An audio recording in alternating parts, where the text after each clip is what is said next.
Assalamualaikum warahmatullahi wabarakatuh. Selamat pagi, salam sejahtera untuk kita semua. Alhamdulillahirabbil alamin, wassalatu wassalamu ala asrofil anbiya'i wal mursalin wa ala alihi washabihi ajmain, amma ba'du. Puji dan syukur kita panjatkan kehadirat Allah Subhanahu wa taala, Tuhan yang Maha Esa, yang senantiasa melimpahkan nikmatnya kepada kita semua sehingga kita bisa beraktivitas di pagi hari yang cerah ini, hari Sabtu tanggal 1 Juli 2023. Tak terasa ya, sudah berpindah bulan. Dari bulan Juni ke bulan Juli. Udah lewat kita pertengahan tahun untuk tahun 2023. Semoga sahabat YouTube semuanya sukses, sehat walafiat, aman, lancar rezekinya, amin. Kemudian kembali lagi dengan channel YouTube Sawit dan Satu. Info harga TBS sawit hari ini. Harga CPO di KPBN terupdate, kemudian ada info sawit lainnya. Pertama, untuk harga CPO terupdate di KPBN, harga Rp10.755 per kilogram. Belum lagi ada pergerakan, masih Rp10.755 per kilogram. Semoga kedepannya akan terus merangkak naik sehingga dapat mendongkrak harga TBS di berbagai daerah, amin ya rabbal alamin. Kemudian untuk info sawit lainnya, berikut pemanfaatan limbah sawit untuk keberlanjutan lingkungan. Info sawit Jakarta. Industri kelapa sawit merupakan salah satu sektor ekonomi yang sangat penting di banyak negara termasuk Indonesia. Keberadaannya memberikan kontribusi signifikan terhadap pertumbuhan ekonomi dan penciptaan lapangan kerja. Namun industri ini juga dihadapkan pada masalah lingkungan yang serius, terutama terkait limbah yang dihasilkan. Limbah cair yang dihasilkan oleh pabrik kelapa sawit atau PKS memiliki kandungan Biochemical Oxygen Demand atau BOD dan Chemical Oxygen Demand atau COD yang tinggi. Kandungan tersebut mencerminkan tingkat keberadaan zat organik dan bahan kimia dalam limbah yang dapat menyebabkan pencemaran lingkungan jika tidak dikelola dengan baik. Dikutip info sawit dari buku Fakta Kelapa Sawit, untuk mengatasi masalah ini telah dikembangkan aplikasi limbah cair PKS menggunakan berbagai metode. Salah satu metode yang umum digunakan adalah dengan memanfaatkan kolam anaerobik. Kolam anaerobik adalah tempat di mana limbah cair dapat diolah secara biologis tanpa keberadaan oksigen.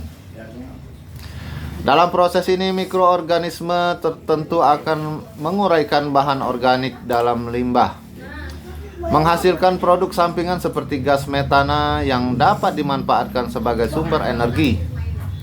Kandungan hara dalam limbah cair PKS juga dapat dimanfaatkan untuk kepentingan pertanian. Limbah cair PKS mengandung nitrogen N, fosfor P, kalium K, dan bahan organik.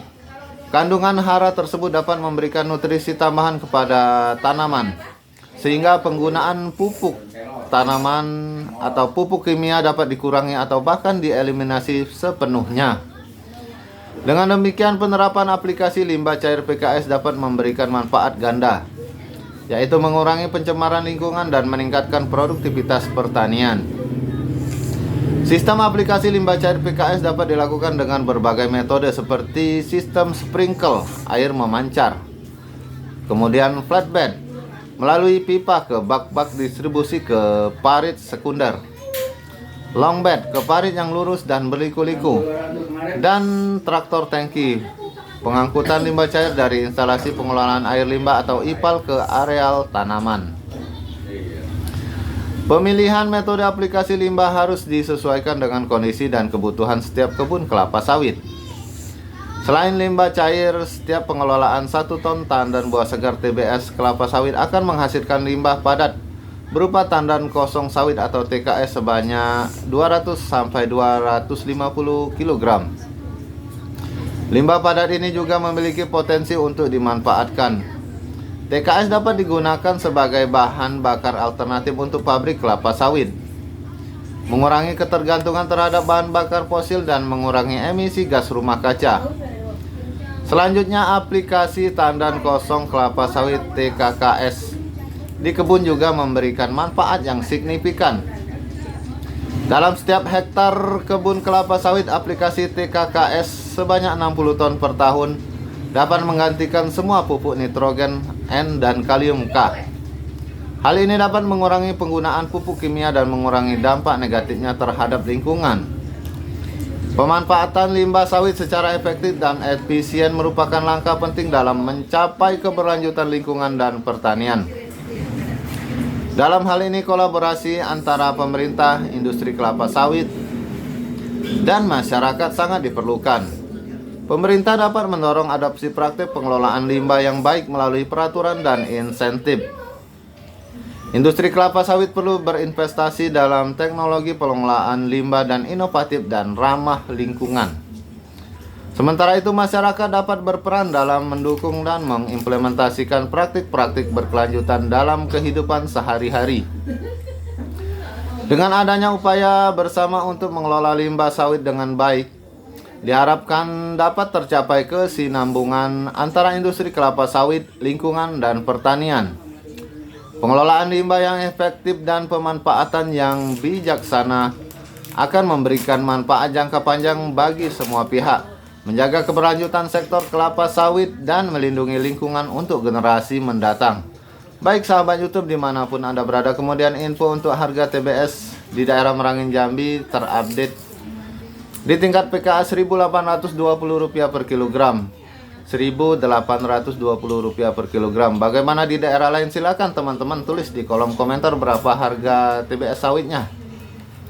Demikian dulu info dari Sawit dan Satu. Mohon maaf jika ada salah kata atau salah ucap. Saya akhiri, wabillahi taufik wal hidayah. Wassalamualaikum warahmatullahi wabarakatuh.